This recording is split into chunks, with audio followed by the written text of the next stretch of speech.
Thank you, Joseph, for the introduction, and Matthias for your presentation. And so this section is called Musical Spaces, and the space that I want to concentrate on is hip hop in Italy. Actually, La Luna Busso is being retaken also by a rap artist in Italy, Fabri Fibra. Yeah, so everything comes back, everything is connected. A new generation of artists is now emerging on the Italian hip-hop scene. They're young, multilingual, second-generation migrants, and self-described as citizens without citizenship. And today I'm going to present preliminary findings from a broader research project that I'm currently working on that looks at rap music production of the second-generation artists in Italy. I have analyzed a sample of lyrics, and I'm going to show how through these lyrics these artists present a new way of being Italian. And in order to do that, we need to sort of take a step back and see how hip-hop became such a viable identity formation tool for second-generation migrants, by youth in general, in the world. And this is linked a lot with where hip-hop originated from. Hip-hop is a cultural movement that was born in the Bronx in New York City in the 1970s. And as you might know, I mean, the Bronx was basically synonymous with poverty, gang violence, marginalization for a long time, and this was the social situation in which hip-hop was born. And today I'm going to use the term hip-hop and rap as synonyms, because arguably rap music is the most prominent feature of hip-hop culture, but actually hip-hop is a larger cultural movement which is made at least of 4 pillars, one being rap music, and the others being DJing, which is basically the art of creating new sounds through the use of turntables and records. And then there's b-boying, which is perhaps better known as breakdancing, which is a form of street dance.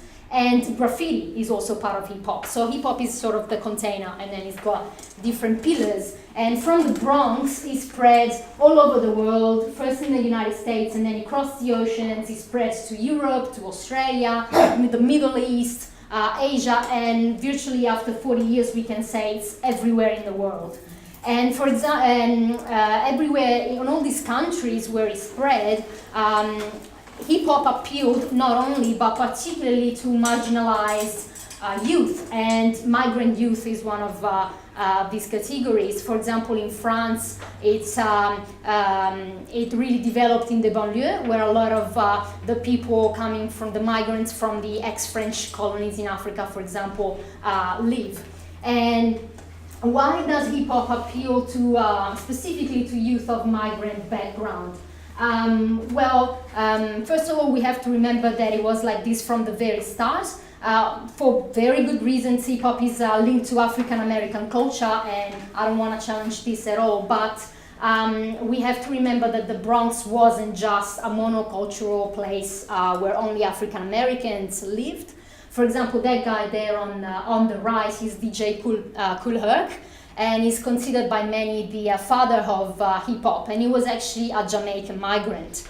And like him, also Crazy Legs is a very famous break dancer from the crew Rocksteady. He was from Puerto Rico, so it was like this from the beginning.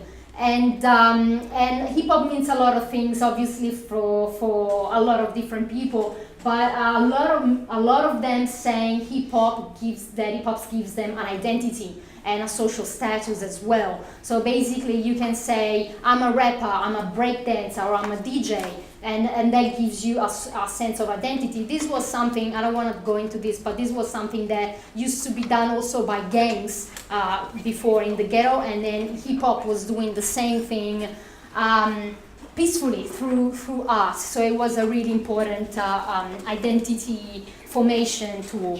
And also hip hop gives these artists, these people, reinvention power. So basically, if you come from a background that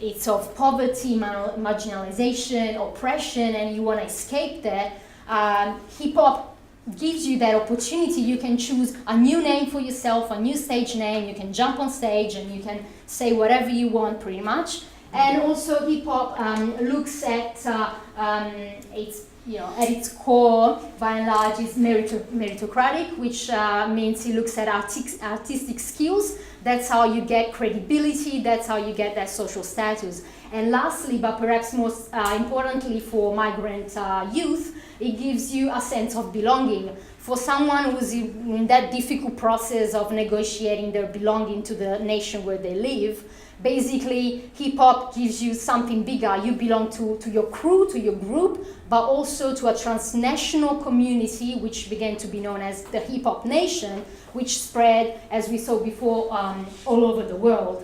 Now, early Italian hip-hop was a little bit of an anomaly in this, because we saw that hip-hop really appealed to migrant youth, but in early Italian hip-hop wasn't really like that. I know that we saw with Mattia's presentation that there were some cases of diverse groups, like very minor. Yeah, radical stuff, but the percentages are small. We have some data from the early 2000s that say that in France, 92% of rap groups had at least one member of migrant origin, whereas only 4% of rap groups in Italy had a migrant member. So obviously, yeah, the Italian scene wasn't ethnically diverse, although they were feeling very much part of the hip hop nation anyway. That group there is the OTR, and they sang, borrowing from the Funkadelic, One Nation Under a Groove, so they did feel part of the hip hop nation. Now this situation is changing, and I would say probably in the past 5 years, this is very recent, a new generation of Italian hip-hop artists is emerging. This is linked also to the history of immigration in Italy. As you know, Italy used to be a country of emigration. This is changing, obviously. You can see from the numbers. In 1981, there was the first census that recorded the numbers of foreign citizens residing in Italy, lawfully residing. And these numbers have increased exponentially from just under 99,000 to over 3,700,000 last year. So obviously, with these big numbers, migrant voices are being increasingly heard. And we've seen the emerging of a second generation. I'm using this label a little bit broadly. It includes kids born in Italy from migrant parents, born overseas and arrived in Italy as preschoolers, and also children of mixed couples. And all of these cohorts are negotiating a new idea of Italianness, which is transcultural. And not through hip-hop. This is happening in other fields as well, but hip-hop is sort of like the music of choice of this generation, and so it is a very important tool to do this. And how is this transcultural identity negotiated? First of all, they are saying, we are Italian. They're rapping predominantly in Italian, and they're stressing their Italianness very much, but at the same time, they are not hiding the differences that, in the eyes of mainstream Italians, would make them less Italian. They actually emphasizing these differences, as we will see. For example, they're reclaiming their blackness, which is one of the most visible differences. They are also appropriating other negative stereotypes that are usually linked to migrants, like, oh, they're illegal, or they're criminal, and they're doing this also through the use of multiple languages. So these are some examples from the lyrics about how hip-hop artists are emphasizing their Italianness. For example, O Marito is an Italian Senegalese rapper. He is defining himself as a citizen without citizenship, un cittadino senza la cittadinanza. Gali is an Italian Tunisian rapper, and he's got both citizenship citizenship, Italian and Tunisian, but in his songs, he chooses to identify himself with his red passport, so the Italian passport. The Tunisian one is green. And interesting though, it doesn't say passaporto rosso, valido per l'espatrio, just using normal Italian. It's saying passaporto rouge, using a French word for red. And French is one of the languages of Tunisia, and so we can see that this transcultural identity is coming back in the lyrics. Another term that these artists are using a lot to identify themselves is Afro-Italiano. This term is also used outside of hip-hop and is a little bit controversial at the moment, but Tommy Kuti, who's an Italian Nigerian rapper, he has a song that it's a little bit of an anthem for this generation, and it's actually called Afro-Italiano. And in this song, he's saying, okay, ho la pelle scura, ho l'accento bresciano, un cognome straniero e comunque italiano. So it's mixing these two identities constantly. And that guy there in the photo is Abe Kane. He's an Italian Senegalese rapper, and he's also using the adjective Afro-Italiano to identify himself.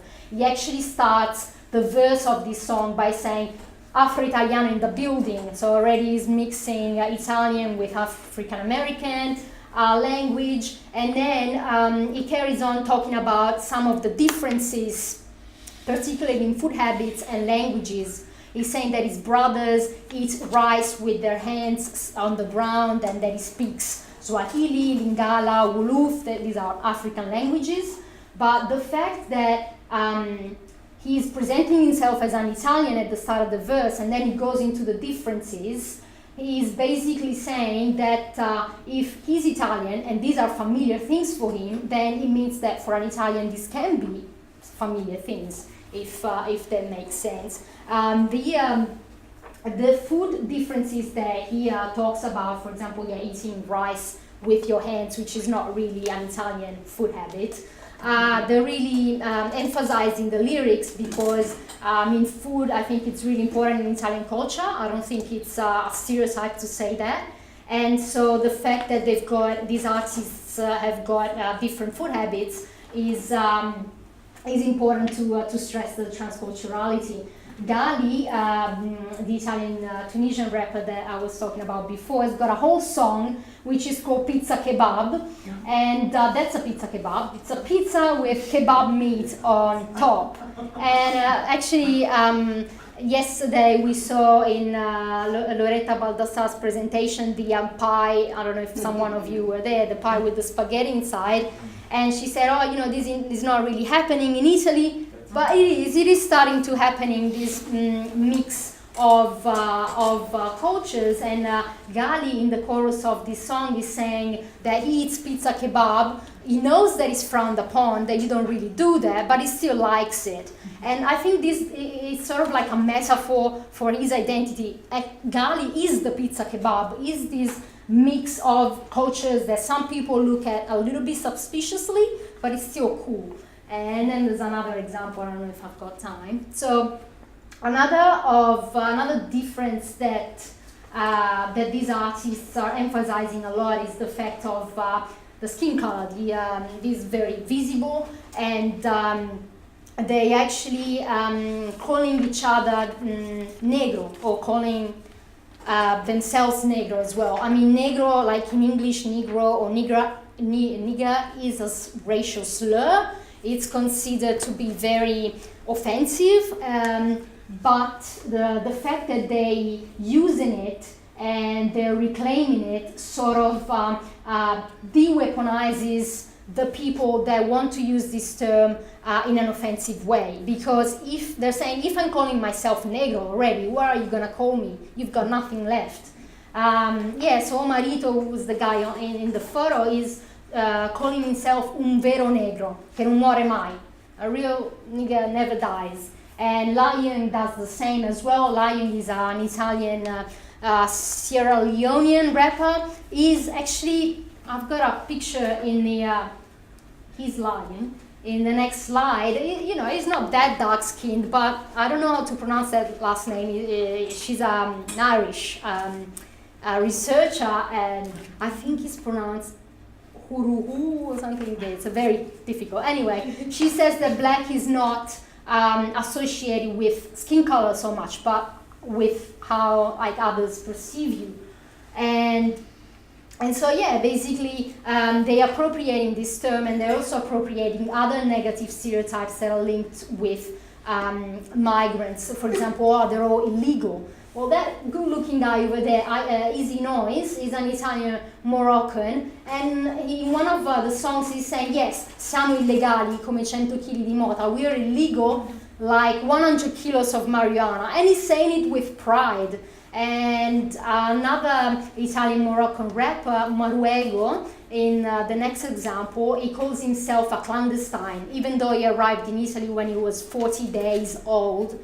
He still says, Mom, your son is a clandestine in Italy, and he mixes a lot of Italian and Arabic there. Weldek means your son in Arabic, and fi means in.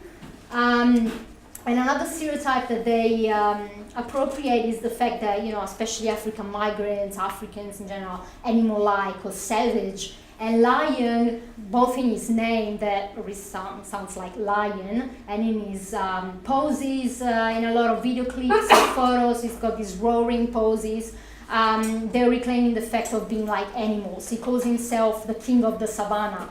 And another guy, Momani, from his crew, he says that he and his friends are like monkeys. He says, le scimmie dall'albero non cadono.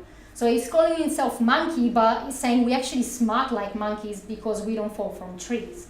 So yeah, this is both like a way of weaponizing whoever wants to use these negative stereotypes, but also of, you know, it's a playful way to sort of play with the fears of the mainstream as well. And the last thing, the last process that they use to negotiate the transcultural identity is the use of multiple languages, and specifically the process of translanguaging. So in the same sentence, they're mixing different languages to the point that for the first example, for example, we've got 3 words and they're in 3 different languages. So it doesn't get more transcultural than this, I guess.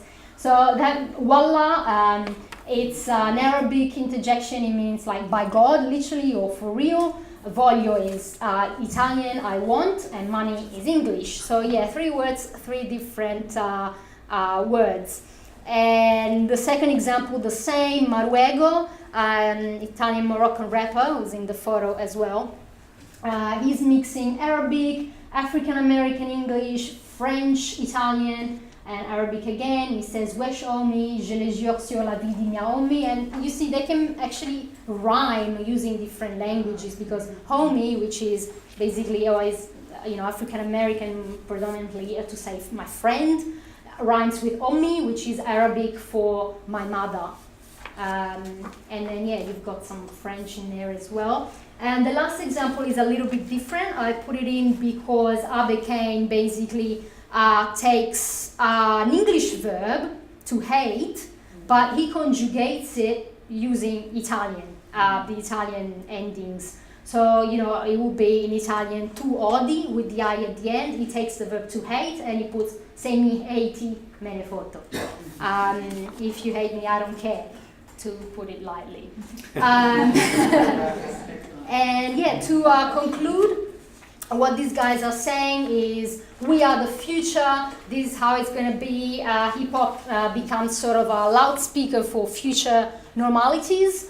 They want to, through music, they want to challenge the hegemonic idea of how an Italian should look like, how they should eat, how they should speak, and they respond to these social discourses that surround them, and also they build a new transcultural identity, and finally they perform it. And this is very important because through the performance of this transcultural identity, they legitimize it. Because basically, you know, this kind of music is trendy, so everyone is gonna think it's cool, both second generation kids and non-second generation, and they're gonna think, you know, this is normal, this is something I wanna, you know, I see as the future, basically. And thank you for listening.